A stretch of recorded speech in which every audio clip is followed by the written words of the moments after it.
সুন্দরপুর গ্রামে নাজিম আর সালমান নামে দুই বন্ধু থাকত।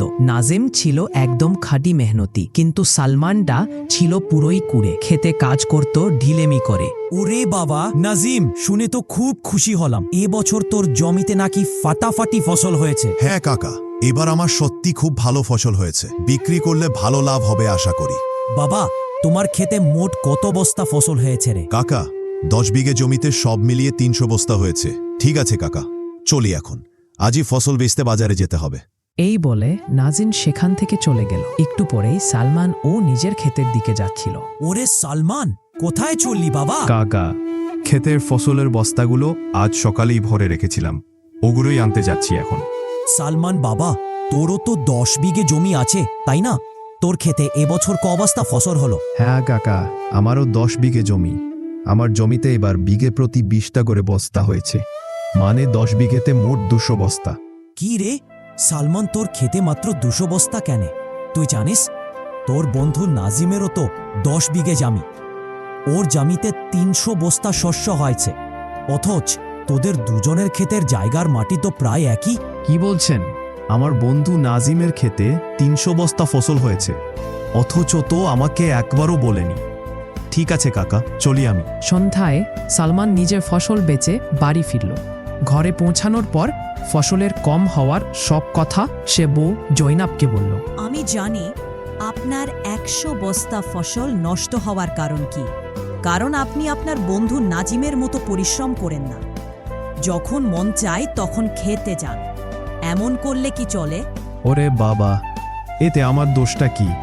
আমার যতটা করার আমি তো সব করি।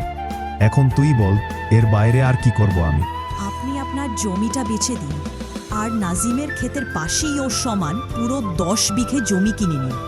তারপর নাজিমকে বলুন যে এবার থেকে আমরা দুজন মিলে পুরো 20 বিঘে জমিতে একসাথে কাজ করব, আর যা লাভ হবে সমান সমান ভাগ করে নেব। হ্যাঁ রে, তুই তো দারুণ একটা কথা বলেছি। আমি কালকেই নাজিমের কাছে গিয়ে এ ব্যাপারে কথা বলবো। আর আমার যতদূর মনে হয় নাজিম আমার এই কথায় না করবে না। পরের দিন সকালে সালমান তার বন্ধু নাজিমের বাড়িতে গেল। কিরে ভাই নাজিম, কেমন আছিস? সালমান ভাই, আমি ভালো আছি। তুই বল, এত সকালে কি মনে করে? নাজিম, আমরা তো ছোটবেলার খুব ভালো বন্ধু, তাই আমি ভাবছিলাম যে আমি আমার জমিটা বেচে দিয়ে তোর জমির পাশে ঠিক তোর সমান পুরো 10 বিঘে জমি কিনতে চাই। আরে বাহ সালমান ভাই, কিনে ফেল। এটা তো খুব ভালো খবর। আমি একজন ভালো প্রতিবেশী পেয়ে যাব। কিন্তু নাজিম, তোর যদি কোনো আপত্তি না থাকে তাহলে আমরা দুজন মিলে তোর আর আমার এই জমিতেই চাষ করি না? আলাদা আলাদা পরিশ্রম করার চেয়ে একসাথে এক জায়গায় খাটলে আমাদের দুজনেরই ভালো লাভ হবে। হ্যাঁ হ্যাঁ সালমান ভাই, আমার এতে একদমই আপত্তি নেই। চল, আমরা বরং এখন সেত ইব্রাহিমের কাছে যাই আর জমি কেনা বেচার ব্যাপারটা করি, কারণ আমার ক্ষেতের পাশের জমিটা তো সেত ইব্রাহিমের। এরপর দুজনেই সেত ইব্রাহিম এর কাছে গেল। সেটজি, নাজিমের পাশে যে জমিটা আপনার আছে, আমি ওটা কিনতে চাই। তো কিনে নাও, আমি কখন মানা করেছি? তবে জমি কেনার জন্য টাকা নিয়ে এসেছো। আসলে সেটা ব্যাপারটা হলো, আমি আমার 10 বিঘে জমি বেচতে চাই আর নাজিমের পাশের 10 বিঘে জমি কিনতে চাই। তো কিনে নাও, আমার কোনো সমস্যা নেই। কিন্তু আমার জমির বদলে আমি তোমার জমিটা নেব, আর সাথে আরও 10,000 টাকা চাই। কিন্তু সেটজি, আমার জমিও তো 10 বিঘে আর আপনার জমিও 10 বিঘে, তাহলে আপনি আমার কাছে আরও 10,000 টাকা চাইছেন কেন? দেখো ভাই সালমান, সময়ের সাথে সাথে জমির দাম বাড়ে। তোমার যদি নিতে হয় তাহলে 10,000 টাকা দিয়ে দাও, না হলে কিছু বলার নেই। ঠিক আছে সেট, আপনি আরও 10,000 নিয়ে নিন, কিন্তু আপনার ওই জমিটা আমাকে দিয়ে দিন। এরপর সালমান সেত ইব্রাহিম এর কাছ থেকে সেই জমি কিনে নিল। এর কিছুদিন পর শোন ভাই সালমান, আমাদের কাল থেকে খেতে লাঙ্গল চালাতে হবে, তাই কাল সকালে খেতে যাওয়ার জন্য তৈরি থাকিস। আরে বাবা, লাঙ্গল চালানো তো অনেক খাটনি। লাঙ্গলের সাথে সাথে পুরো খেতে হাঁটতে হয়। এই কাজটা এড়ানোর জন্য একটা বাহানা তো দিতেই হবে। আরে ভাই নাজিম, শোন, আজ আমার শালির বিয়ের তারিখ ঠিক হয়ে গেছে, তাই আমাকে আগামী 12 দিনের জন্য তাড়াতাড়ি তাদের গ্রামে যেতে হবে। ঘরের কাজে আমার থাকা খুব জরুরি, না গেলে খারাপ দেখাবে। হ্যাঁ সলমান ভাই, এটা তো ঠিক। শালির বিয়ে তো ঘরের বড় কাজ, সেখানে তো যেতেই হয়। তাহলে তুই গিয়ে আয়, তোর ভাগের কাজটাও আমিই করে দেব। তুই চিন্তা না করে বিয়ের কাজকর্মে লেগে যা। আমার তো মনে হচ্ছিল তুই এই কথাটা কিছুটি মানবি না। তুই সত্যি আমার খুব ভালো বন্ধু। আমি 12 দিন পর ফিরে এসে তোর সাথে খেতে খুব পরিশ্রম করব। কিছুক্ষণ পর সালমান তার বউকে নিয়ে শ্বশুর বাড়ি চলে গেল। এই দেখে নাজিম খুব চিন্তায় পড়ে গেল। শুনুন, আপনাকে এত পেরেশান লাগছে কেন? কি হয়েছে? আরে কিছু না, সালমান বাউকে নিয়ে বাপের বাড়ি গেছে, আর খেতে অনেক কাজ বাকি। আরে তাহলে আপনি চিন্তা করবেন না, সে না আসা পর্যন্ত আমি আপনাকে খেতে কাজ করতে সাহায্য করব। পরের দিন থেকে নাজিম আর তার বাও আয়েশা মিলে লাঙ্গল চালানোর কাজ শুরু করে দিল।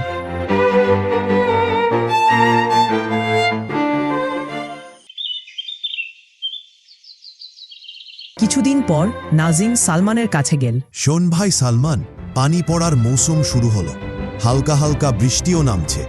তাই ভাবছি আমরা দুজন মিলে ক্ষেতের পানি ব্যবহার রাস্তা করে দিই না? যদি রাস্তা করে দিই তাহলে খেতে পানি জমা হবে না। কিন্তু নাজিম ভাই, আজ তো আমার খুব জরুরি কাজ আছে।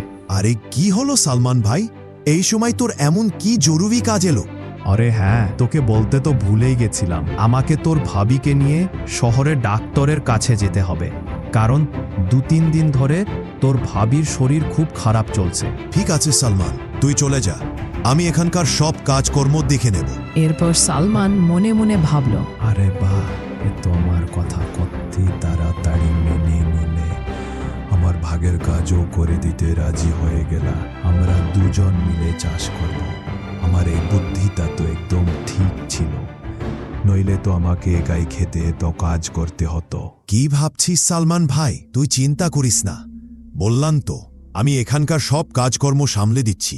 তুই নিশ্চিন্ত হয় ভাবিকে ডাক্তার দেখিয়ে আন। সেটাই তো ভাবছি। সব কাজ তোর ওপর ছেড়ে শহরে যেতে আমার একদমই ভালো লাগছে না, কিন্তু কি করব, যেতেই তো হবে। সালমান তার স্ত্রীকে নিয়ে শহরে চলে গেল।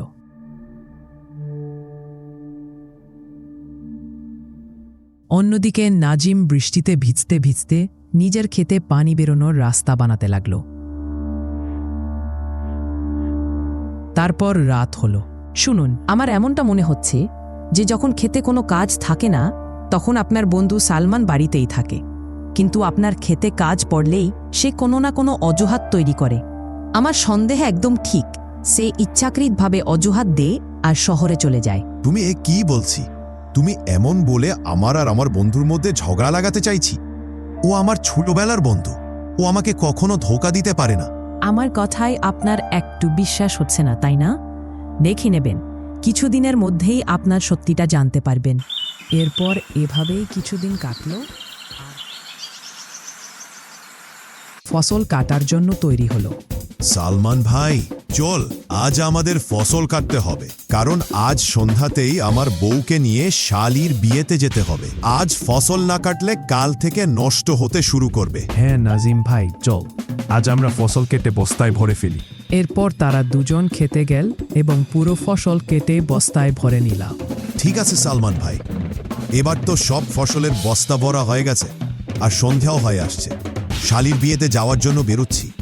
তুই এই শস্যতের বস্তাগুলো গরুর গাড়িতে ভরে তোর বাড়িতে নিয়ে যা। আমি কাল ফিরলে আমরা এই শস্যগুলো বাজারে বেচতে যাব। আরে ভাই, তুই চিন্তা করিস না। যখন আমার কাজ ছিল তখন সব কাজ তুই একাই করেছিলি, আর এখন তোর কাজ আছে, তো সব কাজ আমি একাই করব। তুই এই নিয়ে একদম চিন্তা করিস না। আমি এই বস্তাগুলো গরুর গাড়িতে ভরে বাড়ি নিয়ে যাব। এরপর সালমান সব ফসল গরুর গাড়িতে ভরে বাড়ি নিয়ে এলো।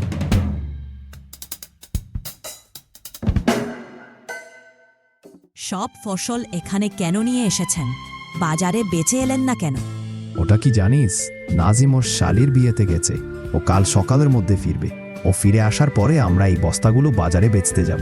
বাহ, এটা তো ভালোই হলো যে আপনি সব বস্তা এখানে নিয়ে এসেছেন। আমার কাছে একটা ফন্দি আছে। বল বল, কি ফন্দি?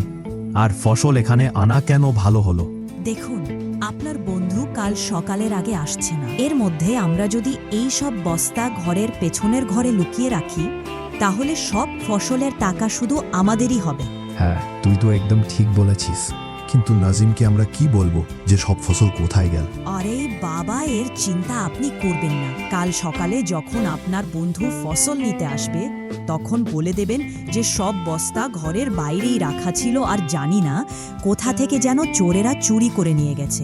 শুধু এটুকুই বলবেন, এতে আপনার বন্ধু আর কি বা করতে পারবে? সে কিছু বলবে না। আরে বারে, তুই তো কত বুদ্ধিমান, তোর মাথাটা তো দারুণ চলে। আমি তো কেবল খেতে কাজ করা থেকে বাঁচতে চেয়েছিলাম, আর তুই তো সব ফসলেই নিজের করে নিলি। বারে আমার ভাগ্যবতী। আপনি এই কাজটাই একদম দেরি করবেন না। সব বস্তা গরুর গাড়ি থেকে নামিয়ে ঘরের বাইরেই রেখে দিন, যাতে গ্রামের লোকেরাও দেখতে পায় যে আপনি বস্তা বাইরে রেখেছিলেন। তারপর রাত হলে আমরা দুজনে মিলে বস্তাগুলো লুকিয়ে দেব। রাত হলে দুজন স্বামী স্ত্রী মিলে সব বস্তা ঘরের পেছনের ঘরে লুকিয়ে রাখলো। পরের দিন সকালে নাজিম সালমানের কাছে এলো। আরে সালমান ভাই, তুই সব বস্তা কোথায় রেখেছি? চল আজ আমরা ওগুলো বাজারে বেচে আসি। হ্যাঁ হ্যাঁ নাজিম ভাই, চল। এরপর তারা দুজনে বাড়ির বাইরে গেল। আরে বাবা, আমি শস্যের সব বস্তা তো ঠিক এখানেই রেখেছিলাম। বস্তাগুলো কোথায় গেলে? আর সালমান ভাই, তুই কি বলছিস? কোথায় সব বস্তা? আমি জানি না। আমি সব বস্তা কাল সন্ধ্যায় এখানে এনে রেখেছিলাম। ভেবেছিলাম এখান থেকে সব বস্তা তুলে বাজারে বেচতেই আব্বু। কিন্তু এখন কি করব? আমাদের সব বস্তা তো চুরি হয়ে গেলাম। কি, আমাদের সব শস্যের বস্তা চুরি হয়ে গেল? হ্যাঁ, এটা চোরদেরই কাজ। নইলে এখানে রাখা বস্তা আর কে নিয়ে যাবে? সালমান ভাই, তুই এটা কি করলি? 6 মাসের পরিশ্রম তুই চোরদের হাতে তুলে দিলি। তোর কাছ থেকে এই আশা আমি করিনি। আরে নাজিম ভাই, তুমি এটা কি বলছো? তোমার কথায় মনে হচ্ছে যেন ফসলের পুরোটা শুধু তোমারই ছিল। আমি কি ইচ্ছে করে চোরদের হাতে বস্তা তুলে দিয়েছি নাকি? ওই ফসলে আমারও তো অংশ ছিল, ক্ষতি তো আমারও হয়েছে। হ্যাঁ, এটাও ঠিক কথা। চোরেরা আমাদের দুজনেরই ভাগ নিয়ে গেছে। আমাদের দুজনেরই খুব বড় ক্ষতি হলো। ঠিক আছে, এবার আমি আমার বাড়ি চলি। এই বলে নাজিম সেখান থেকে নিজের বাড়ি চলে গেল এবং গিয়ে চুপচাপ বসে পড়ল। কি হলো গো, আপনাকে এত মনমরা লাগছে কেন? কি আর বলবো তোকে। এরপর নাজিম তার স্ত্রীকে সব কথা খুলে বলল। আরে তাহলে কোনো ব্যাপার না, আপনি চিন্তা করবেন না। এখনো খেতে কাজ করার অনেক সময় আছে। এর মধ্যে আপনি আপনার ঘরের বাইরের উঠোনে সবজি লাগিয়ে বেচা শুরু করে দিন। হ্যাঁ, তুই খুব ভালো কথা বলেছিস। আমি আর কতদিন এভাবে হাত গুটিয়ে বসে থাকব? ঘরে বসে থাকলে তো আর এমনি এমনি টাকা আসবে না।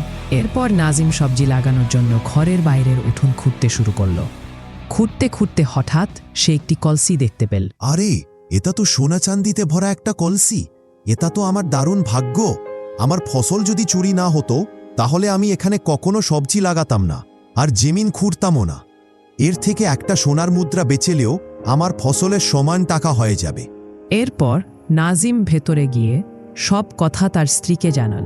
এটা সব রব আল্লাহ এর মেহেরবানি, কারণ আপনি খুব পরিশ্রমী মানুষ। পরিশ্রমের ফল সব সময় মেলে। আর অন্যদিকে শুনুন জি, আজ রাতে আমরা এই ফসলগুলো আমার ভাইয়ের বাড়ি নিয়ে যাবি, আর রাতেই সেখানেই থাকব। কাল সকালে এই ফসলগুলো শহরেই বেচে দেব। হ্যাঁ হ্যাঁ, তুই একদম ঠিক বলছিস। আমরা তেমনটাই করব। রাত হলে সালমান আর তার বউ জয়নাব দুজনেই সেই ঘরে গেলে। গিয়ে দেখলে যে তাদের সব ফসলের বস্তা পচে গেছে। আরে, এটা কি হলো? আমরা এগুলো এখানে লুকিয়ে রাখার আগে তো একবারও ভাবলাম না যে ফসল যদি একটু হাওয়া না পায় তাহলে তো সব নষ্ট হয়ে যাবে। এটা সব তোর জন্য হয়েছে। যেটা আমাদের ভাগে আসতো এখন তো সেটাও আর পাবো না। হাত থেকে সব চলে গেল। এখন আমরা কি করব? আমাদের সব শেষ হয়ে গেল। তো বন্ধুরা, এই গল্প থেকে আমরা এটাই শিক্ষা পাই যে আমাদের কখনো কারো খারাপ করা উচিত না, কারণ খারাপ কাজ করলে খারাপ ফলেই হয়। আর নাজিম যেহেতু খুব মেহনতি মানুষ ছিল, তাই সে তার পরিশ্রমের ফল পেলেই।